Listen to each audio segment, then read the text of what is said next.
د پوهې او ذهن انتهایی تیزول او د حافظې د کمزورۍ د ختمولو لپاره د قرآن مجید او نورو خبرو او سبق د یادولو د همیشه د یاد ساتلو لپاره د یا علیمو د وظیفه ډیره زیاته کافي او شافي وظیفه ده. بسم الله الرحمن الرحیم. السلام علیکم ورحمت الله وبرکاته.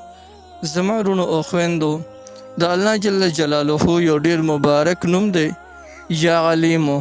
د دې وظیفې یو داسې ښکلی مزیدار تاثیر درته ښیم چې کوم رونه خویندې هغوی په دې خبره په دې څیزونو کې مبتلا وي چې هغوی ته یو خبره وکړی شي نو ډایرکټ د هغې نه هغه خبره بیا ایروي. یا بعضې ملګري وایي چې زموږ د پوهه انتهایی کمزورې ده، پوهه مې نشته دی. او بعضې طالبان داسې چې هغوی وایي زموږ نه سبق ډېر زر انتهایی زر رانه ایریږي. پوهه هم انتهایی بیکار او کمزورې ده.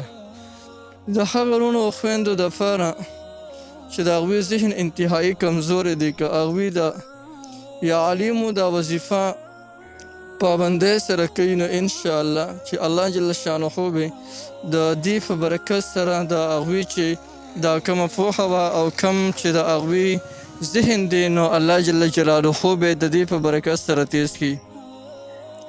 او یا هغه رونه او هغه خویندې چې هغوی د علم سبق وایي لیکن د علم سبق هغوی ته نه یادیږي، هغوی د زیاتولو کوشش کوي لیکن زیاتیږي ورته نه د علم دا سبق. یا هغه رونه او خویندې چې هغوی د قرآن مجید سبق حفظ کوي، حفظ یې کړي لیکن بیا ترې هېر شي، یاد یې کړي بیا ترې هېر شي. هغه رونه او خویندې که اوس نه هم د یا علیمو دا وظیفه شروع کړي، الله به ذهن دومره تیز کړي چې په یو دوه ځل ویلو سره به هغوی ته قرآن مجید دا سبق یادیږي او چېرته به تنه بیا هم د قرآن مجید دا سبق هېر نه شي. په د یا علیمو وظیفې کې ډېر لوی تاثیرات او ډېر لوی فواید پراته دي.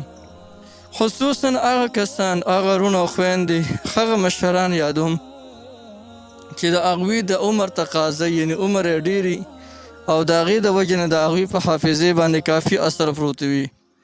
که هغه مشران هغوی هم د یا علیمو دا وظیفه شروع وکړي نو انشاءالله چې د هغوی ذهنونه به هم الله جل شانه تیز کړي او د دې وظیفې په برکت باندې به رب العالمین ستاسو په علم کې هم اضافه وکړي، د معرفت دروازې به درته رب العالمین کلو کړي. راځي د ټولو اول هغه عام کسان چې د هغوی ذهنونه کمزوري دي، خبرې ورته نه زوتېږي یا ته خبرې ډېرې زر هېرېږي، پوهه د هغوی کمزوري، هغوی له پکار دي چې د هر لمانځه نه پس 50 پیرې یا علیمو ذکر کوي او د هغې نه پس په تصور کې دي په خپل زړه باندې شوب کوي یا یې پس ظاهراً باندې په خپل زړه شوب کوي. یعنې کله چې یا علیمو ذکر دا د هر لمانځه نه پس 50 پیرې وکړي نو د زړه باندې په خپله شوب وکړي یا کف وکړي. الله جل شانه به د دې عمل په برکت سره د هغوی ذهنونه انتهایی تیز کړي. او کوم رونه خویندې چې هغوی ته قرآن مجید سبق نه زوتېږي یا سبق زوتېږي خو بیا ته نه هېر شي نو هغوی دې د هر لمونځ نه پس 50 کرته یا علیمو ذکر کوي او په خپل زړه باندې شوب کوي یا دې کف کوي.